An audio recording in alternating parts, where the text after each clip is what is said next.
चलते हैं। आज हमारा माइक्रो प्रोसेसर इंटरफेस का कोर्स स्टार्ट हो रहा है, तो जिसमें यूनिट 1 है हमारा इंट्रोडक्शन ऑफ 8085 माइक्रो प्रोसेसर। ठीक है, 8085 माइक्रो प्रोसेसर हमारा जो है वो हमारा यूनिट का है, लेक्चर नंबर 1। इसमें आज हम पढ़ेंगे course outcomes, program outcomes, student learning outcomes. तो देखते हैं क्या होता है ये। तो हमारा जो कोर्स है वो माइक्रो प्रोसेसर इंटरफेस है। नॉर्मली इसका जो कोर्स कोड है वो 4CS304 है, ब्रांच कंप्यूटर साइंस इंजीनियरिंग के लिए है। बाकी का ये दूसरी ब्रांचेज में जो है हमारा इलेक्ट्रिकल वगैरह में भी होता है, तो 4 MSc ब्रांच में है।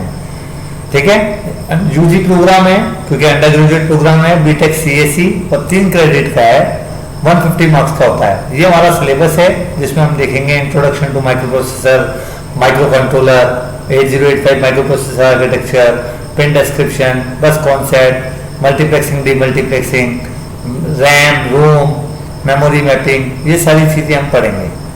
इसके बाद हम पढ़ेंगे जब सेकंड यूनिट आएगी हमारी, उसमें software architecture, instruction set, addressing mode, assembly language, instruction format and timing और प्रोग्रामिंग टेक्निक्स, ये अपन पढ़ेंगे। फिर आता है अपना एडवांस असेंबली लैंग्वेज प्रोग्रामिंग, जिसमें काउंटर्स पढ़ेंगे, टाइम डिले पढ़ेंगे, इंटरप्ट्स पढ़ेंगे, उनके यूज पढ़ेंगे, RST इंस्ट्रक्शंस पढ़ेंगे, उनके यूज पढ़ेंगे, और उसके बाद में 8259 PIC पढ़ेंगे। ये सारे हमारी है। फिर हमारे पास में आएगी इंटरफेसिंग, 8253, 8254 और 8255, 8279, इनकी इंटरफेसिंग हम पढ़ेंगे। और लास्ट यूनिट जो हमारी है वो इंटरफेसिंग है, मल्टीप्लेक्स डिस्प्ले, RS-232, 8251। तो पूरा मिला के कंप्यूटर पढ़ना है कि हमें कंप्यूटर कैसे असेंबल होता है, कैसे बनता है। तो नंबर 1 करते हैं इंट्रोडक्शन। इंट्रोडक्शन में मैंने बताया माइक्रो प्रोसेसर इंटरफेस का लेक्चर नंबर 1 है। तो कोर्स आउटकम्स क्या होते हैं, देखिए मैं आपको बताता हूँ।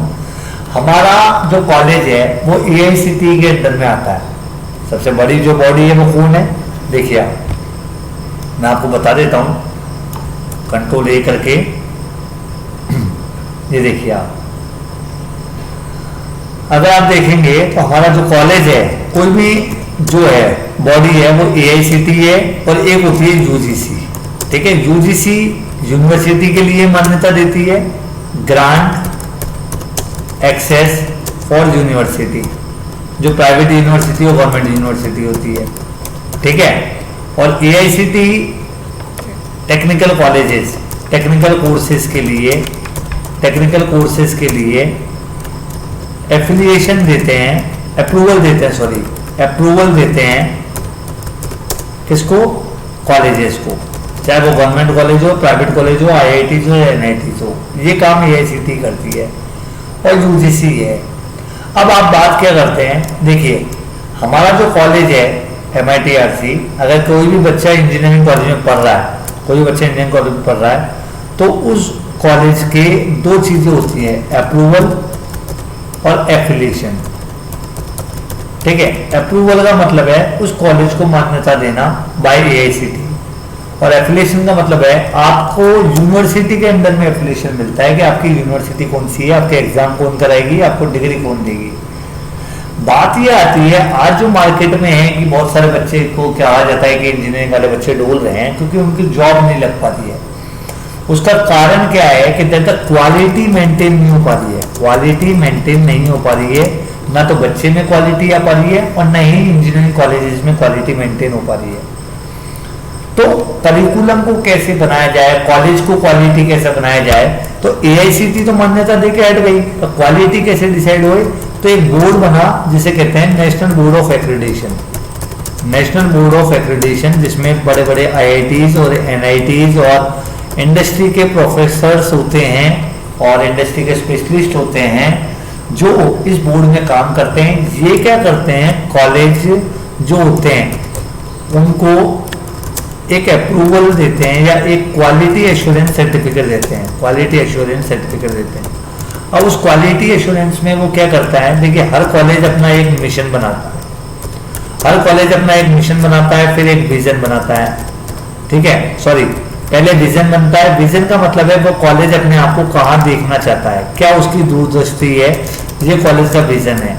फिर आता है मिशन, जो उस विजन को पूरा करने के लिए बनाया जाता है। विजन होता है दूरदृष्टि जो एक कॉलेज बनाता है, मिशन होता है उसको पूरा करने के लिए वो क्या कर रहा है, उस विजन और मिशन को कंप्लीट करने के लिए फिर वो डिपार्टमेंट्स होते हैं कॉलेज में, और डिपार्टमेंट्स के अंडर में भी एक विजन होता है डिपार्टमेंट का और मिशन होता है, ठीक है। फिर डिपार्टमेंट अपने प्रोग्राम आउटकम्स बनाता है, प्रोग्राम आउटकम्स बनाता है, और इन प्रोग्राम आउटकम्स को पूरा करने के लिए, प्रोग्राम आउटकम्स को पूरा करने के लिए कोर्स आउटकम्स होते हैं। बात समझ आ गई है मेरी? अब ये क्या चीज है मैं बताता हूँ। कॉलेज ने विजन बनाया, उसको पूरा करने के लिए मिशन बनाया, प्लस इंफ्रास्ट्रक्चर वगैरह, ये क्वालिटी के पैरामीटर हैं। पर अगर एकेडमिक पर्पज पे देखें तो कॉलेज ने विजन बनाया और एक मिशन बनाया। फिर कॉलेज ने बहुत सारे डिपार्टमेंट्स खोल दिए। अब ये डिपार्टमेंट्स कोर्सेज चलाते हैं, यूजी कोर्सेज और पीजी कोर्सेज। बीटेक को यूजी कोर्स कहा गया है, जैसे हम बोले बीटेक कंप्यूटर साइंस इंजीनियरिंग, तो ये डिग्री नहीं है, ये डिग्री नहीं है, इसे कहते हैं program, BTech UG program computer science engineering, ठीक है। अब वो डिपार्टमेंट क्या करता है, खुद का विजन बनाता है, तो खुद का विजन सेटिस्फाई होगा तो कॉलेज का विजन सेटिस्फाई होगा।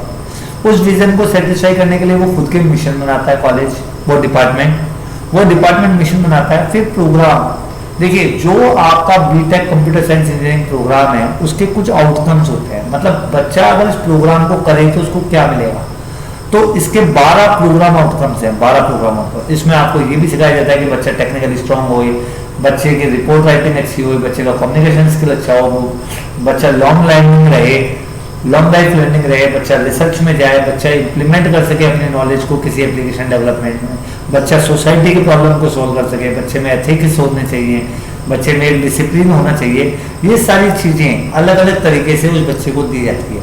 तो इनको देने के लिए जो बने हैं वो है कोर्स आउटकम्स। क्या बने हैं? Course outcome. जैसे जावा की टेक्निकली स्ट्रॉन्ग करना है, जावा सिखाई जाती है, एमपीआई सिखाई जाती है। रिपोर्ट राइटिंग करनी है तो आपको सेमिनार प्रेजेंटेशन और पावर पॉइंट प्रेजेंटेशन और रिपोर्ट्स बनाने को बोला जाता है। कम्युनिकेशन स्किल के लिए सेमिनार कराए जाते हैं। प्रैक्टिकल एक्सपोजर के लिए आपको ट्रेनिंग कराई जाती है, आपको प्रोजेक्ट्स डिजाइन कराए जाते हैं। तो अलग अलग कोर्स बना रखे हैं, चाहे वो लैब का हो चाहे सब्जेक्ट का हो, तो कोर्स कहते हैं, सब्जेक्ट नहीं कहते, कोर्स कहते हैं। तो ऐसे एमपीआई भी एक कोर्स है जो आपको कुछ ना कुछ प्रोवाइड कराएगा। तो वो क्या प्रोवाइड कराएगा वो हम देखते हैं। तो एमपीआई यहाँ पे कह रहा है कि एमपीआई कोर्स में अगर कोई बच्चे implement the knowledge of science and technology, आप अपनी साइंस और टेक्नोलॉजी की नॉलेज को इंप्लीमेंट करेंगे, खासकर इलेक्ट्रॉनिक्स और प्रोग्रामिंग के फील्ड में, जिससे कि एक प्रोसेसर बेस्ड सिस्टम आप डिजाइन कर सके और उससे सोसाइटी के प्रॉब्लम को सोल्व कर सके, एम्बेडेड सिस्टम डिजाइन कर सके। ये आपका पहला आउटकम है। दूसरा, आप अरिथमेटिक और लॉजिकल ऑपरेशंस को परफॉर्म कर सके, एनालाइज कर सके और डिजाइन कर सके। फिर आप असेंबली लैंग्वेज प्रोग्रामिंग पे हैंड ऑन एक्सपीरियंस पाने और ये डिफरेंशिएट कर सके कि हार्डवेयर और सॉफ्टवेयर अप्रोच में क्या अंतर है। फिर आप अगर माइक्रो कंट्रोलर की स्टडी कर लेंगे तो आप कुछ ऐसे प्रोडक्ट डेवलप करें जो सोसाइटी के लिए लाइफ इजी बनाए, जैसे आजकल लेटेस्ट टेक्नोलॉजी चल रही है आईओटी।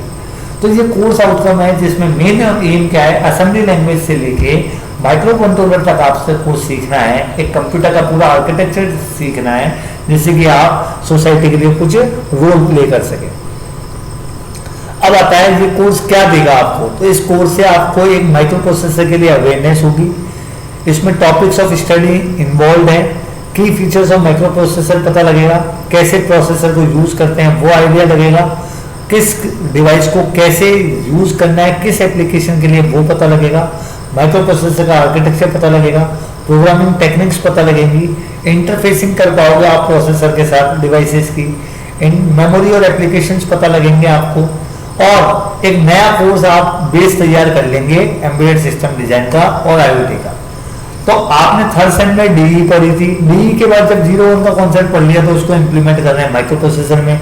माइक्रो प्रोसेसर से फिर आप जब माइक्रो कंट्रोलर सीख जाएंगे तो एम्बेडेड सिस्टम डिजाइन करेंगे। एम्बेडेड सिस्टम डिजाइन का मतलब है हार्डवेयर प्लस सॉफ्टवेयर, सॉफ्टवेयर की मदद से हार्डवेयर को चलाना। और जब एम्बेडेड सिस्टम डिजाइन कर लें तो यूजिंग इंटरनेट आप आईओटी के कॉन्सेप्ट पे आ जाएंगे। ये आपका फ्लो चार्ट रहेगा कोर्स के पढ़ने का। ये आपकी माइक्रो प्रोसेसर की किट है।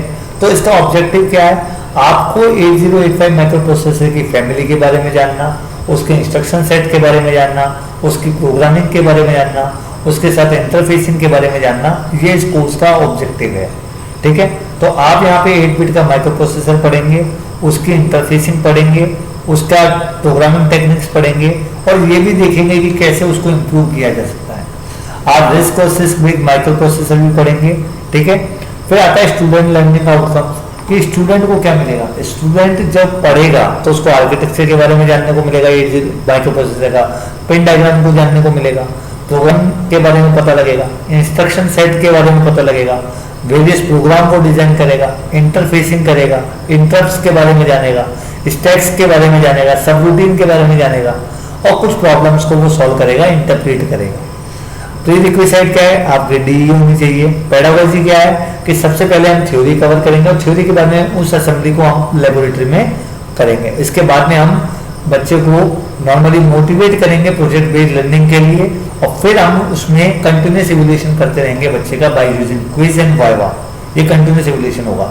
कौन सी बुक प्रेफर करते हैं हम, रमेश गोनकर की जो किताब आती है वो, या डगलस डी हॉल की माइक्रो प्रोसेसिंग इंटरफेसिंग आप रेफर कर सकते हैं। वेबसाइट कौन कौन सी हैं, वेबसाइट में अगर अजीत पाल के प्रोफेसर आईआईटी खड़गपुर के जो प्रोफेसर हैं अजीत पाल, उनके आप वीडियो लेक्चर दे सकते हैं। आप मेरे वीडियो लेक्चर दे सकते हैं MITRC चैनल पे और शांतनु उपाध्याय के लेक्चर दे सकते हैं NPTEL पे। इवन आप प्रोग्रामिंग के लिए जुबिन सिमुलेटर यूज कर सकते हैं और वर्चुअल लैब पे भी आप अपने प्रोग्राम को परफॉर्म कर सकते हैं, ठीक है। तो ये आपका मेन पहला इंट्रोडक्शन पार्ट था, ठीक है। Thank you.